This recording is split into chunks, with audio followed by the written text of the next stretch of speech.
தமிழக மக்கள் அனைவருக்கும் இனிய மாலை வணக்கம். நவம்பர் 3 திங்கட்கிழமை சரியாக மாலை 5:30 மணிக்கு இந்த வானிலை அறிக்கையானது பதிவு செய்யப்படுகிறது. அதிகாரப்பூர்வ அறிக்கைக்கு இந்திய வானிலை அறிக்கையை பார்க்கும். இது உங்கள் ஏஜிஎஸ் வெதர் அப்டேட் சேனல். தமிழகம் மற்றும் புதுவையில் வெப்பச்சலன இடிமழையானது 3 தேதிக்கு மேல் பரவலான மாவட்டங்களில் தீவிரமடையும் என்று எதிர்பார்க்கப்பட்ட ஒரு சூழ்நிலையும், அதற்கு முந்தைய காலகட்டங்களிலையும் மழைப்பொழிவு வட மாவட்டங்களான வடகோடி மாவட்டங்களில், வடகடலோர மாவட்டங்களிலும் சரி, வட உள்பகுதிகளில் பதிவாவதற்கான ஒரு வாய்ப்பு இருக்கிறதுன்றது நேற்றைக்கு சொன்ன அடிப்படையில் நேற்றைக்கே ஆங்காங்கே மழைப்பொழிவை வட மாவட்டங்களில், குறிப்பாக திருவள்ளூர், சென்னை போன்ற பகுதிகளிலும் சரி, அதனை ஒட்டியுள்ள உட்புற மாவட்டங்களிலும் மழைப்பொழிவு எதிர்பார்க்கப்பட்டது. அதன் அடிப்படையில் நேற்றைக்கு அதிகபட்ச மழைப்பொழிவாக பார்க்கும் பொழுது சென்னையின் சில பகுதிகளில் ஆங்காங்கே ஒரு மழைப்பொழிவை கொடுத்தாலும் நேற்றைக்கு அதிகபட்ச மழைப்பொழிவாக தீவிரமடைந்தது. அதாவது ஆந்திர எல்லையோர மாவட்டங்களில் தொடங்கிய அந்த ஒரு மழைப்பொழிவு தீவிரமடைந்து மழைப்பொழிவை இரவு வேளை வரைக்குமே நீடித்து நின்ற கொடுத்த பகுதிகள்னு பார்க்கும்பொழுது விழுப்புரம் மாவட்டத்தின் வளத்தி 26 மில்லிமீட்டர் அளவிற்கு மழைப்பொழிவும், திண்டிவனம் பகுதிகள் 20, ஆவலூர் பேட்டை 18 மில்லிமீட்டர், செஞ்சி 12, இன்னும் பார்த்திங்கன்னா சில இடங்களில் விழுப்புரம் மாவட்டத்தில் மழைப்பொழிவு கொடுத்துள்ளது. திருவண்ணாமலையின் சேத்துப்பட்டு, இதெல்லாம் பார்த்திங்கன்னா திருவண்ணாமலை வடக்கு புறமாக இருக்கக்கூடிய பகுதிகள்னு சொல்லலாம். சேத்துப்பட்டு பகுதிகள் அதிகபட்சமாக 33.6 மில்லிமீட்டர் அளவிற்கு மழைப்பொழிவும், திருவள்ளூர் மாவட்டத்தின் கும்மிடிப்பூண்டி அதிகபட்ச மழைப்பொழிவு 15 மில்லிமீட்டர் அளவுக்கு மழைப்பொழிவு, ராணிப்பேட்டை மாவட்டத்தின் காவேரிப்பாக்கம் கிட்டத்தட்ட 9.8 மில்லிமீட்டர் அளவிற்கு மழைப்பொழிவு, சென்னையின் பரவலான இடங்களில் ஒரு லேசானதொரு மிதமானது மழைப்பொழிவை கொடுத்துள்ளதுன்னு சொல்லலாம்.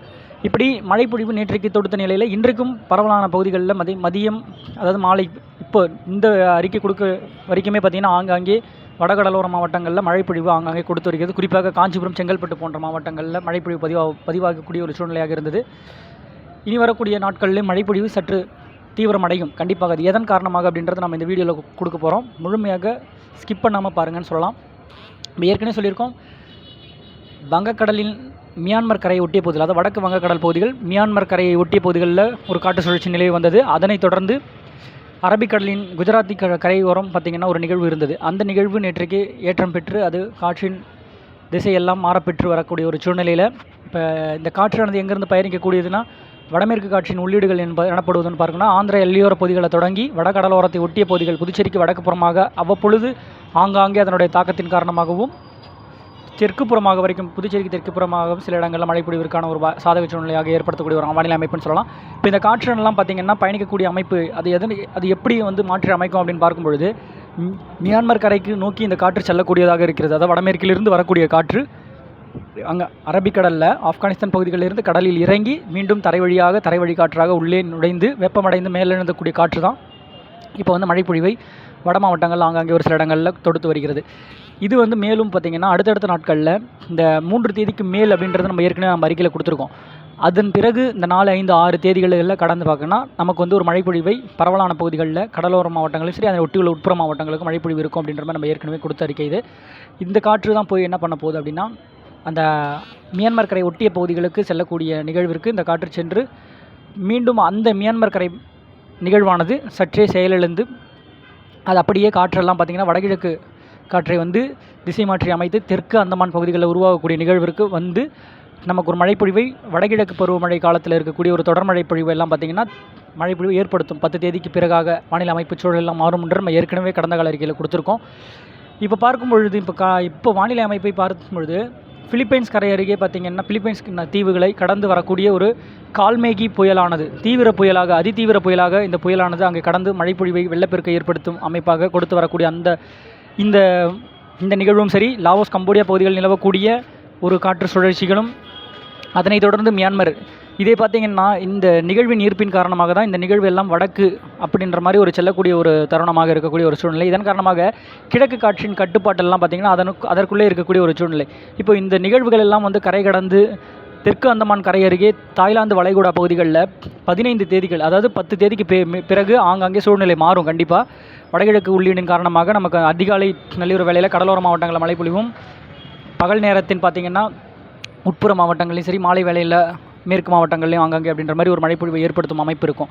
இப்படி ஒரு சூழ்நிலை இருந்து கொண்டே இருக்க ஒரு சூழ்நிலையில் அடுத்த நிகழ்வானது தெற்கு அந்தமான் கரை அருகேவும் உருவாகி மெல்ல மெல்ல நமது கரை அருகே வரும்பொழுது மீண்டும் மழைப்பொழிவை தீவிரப்படுத்தும். இப்போது தொய்வடைந்து காணப்படுகின்ற இந்த வடகிழக்கு பருவமழையின் காலகட்டம் பார்த்திங்கன்னா கண்டிப்பாக அடுத்த 15 2வது வார பகுதிகளில் மாறும் என்று சொல்லலாம். இப்படி இருக்க ஒரு சூழ்நிலைன்றது அடுத்தடுத்த நிகழ்வுகள் உருவாகி வரக்கூடிய ஒரு சூழ்நிலையாக இருக்கும். கண்டிப்பாக இப்போ பார்க்கும் பொழுது இந்த வானிலை அமைப்பை தாய்லாந்து வளைகுடா பகுதிகளில் கண்டினியூஸாக நல்ல ஒரு தெற்கு நீராவி காற்றை ஏற்றக்கூடிய ஒரு அமைப்புகள் எல்லாம் உருவாகி நமக்கு ஒரு பெருமழையை ஆங்காங்கே கொடுக்கும் அமைப்பு இருக்கும். கண்டிப்பாக மழைப்பொழிவு எதிர்நோக்கி இருப்பவர்கள் அதாவது மனம் தளர வேண்டாம். மழைப்பொழிவு இல்லை முடிஞ்சிருச்சு, பனி வரப்போகுது, குளிர் வருது, வெயில் டைமில் அடிக்கிற மாதிரி வெயில் இருக்குது அப்படின்ற மாதிரிலாம் நினைக்க தேவையில்லை. மழைப்பொழிவு அமையும், சாதக சூழ்நிலை ஏற்படும். கண்டிப்பாக தெற்கு காற்றின் உள்ளீடுகள் ஏற்றம் பெற வரும் வகையில் நமக்கு வங்கக்கடலில் ஒரு நிகழ்வு ஏற்பட்டு அது தீவிரமடைந்து தமிழக கரை அருகே நெருங்கும் பொழுது கூடுதல் பரப்பில் மழைப்பொழிவு பரவலான மாவட்டங்கள் அமையும். இப்போ இருக்கக்கூடியது பார்த்திங்கன்னா வெப்பச்சலன இடிமழையை ஆங்காங்கே ஒதுக்கவும் செய்யும், பெய்கின்ற இடத்துல வலுத்து பெய்யும் என்ற ஒரு வானிலை அமைப்பாக தான் இருக்குது. நம்ம ஏற்கனவே சொல்லியிருக்கோம்.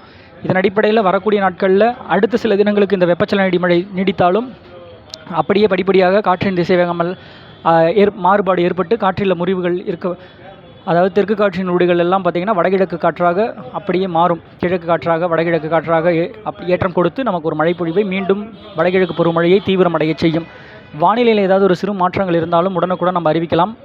அதாவது இப்போது 4-5 தேதிக்கு பிறகு பார்த்திங்கன்னா கண்டிப்பாக தெற்கு நோக்கி மழைப்பொழிவு கூடுதல் பரப்பில் முன்னேறும். வடமேற்கில் இப்போது செல்லக்கூடிய காற்றெல்லாம் பார்த்திங்கன்னா ஆந்திர எல்லையோர மாவட்டங்கள் வரைக்குமே, அதனை ஒட்டி தமிழகத்தின் தமிழகத்தின் பரப்பில் செல்லக்கூடிய காற்று படிப்படியாக தெற்கு நோக்கி பயணிக்கக்கூடும். அப்படி ஒரு சூழ்நிலை ஏற்படும் போது நமக்கு ஒரு மழைப்பொழிவு இடிமழையாக ஆங்காங்கே ஏற்படுத்தும். வரக்கூடிய நாட்களில் மத்திய மாவட்டங்களிலும் டெல்டா மாவட்டங்களிலும் கனமழை காத்திருக்கிறது. 4-5 தேதி 6 தேதிகளில் பரவலான கடலோர மாவட்டங்களிலும் சரி, அதனை ஒட்டியுள்ள உட்புற மாவட்டங்களிலும் மேற்கு மாவட்டத்தின் சில பகுதிகளில் ஆங்காங்கே ஒரு இடங்களில் ஒதுக்கி ஒரு மழைப்பொழிவை கொடுக்கும்.